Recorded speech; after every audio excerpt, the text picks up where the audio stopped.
Hello everybody and welcome. In this video I'm going to show you how to pair your earbuds EDIFIER HECATE GX07 with your iPhone.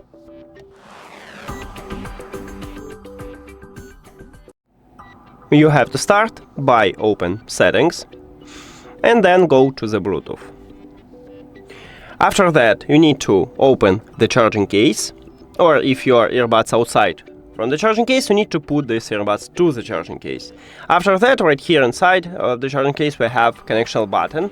You need to press and hold it until the LED light on your earbuds start blinking white and blue. So press and hold. Here we go. And now we see them at the device list. So just tap on them. And that's it.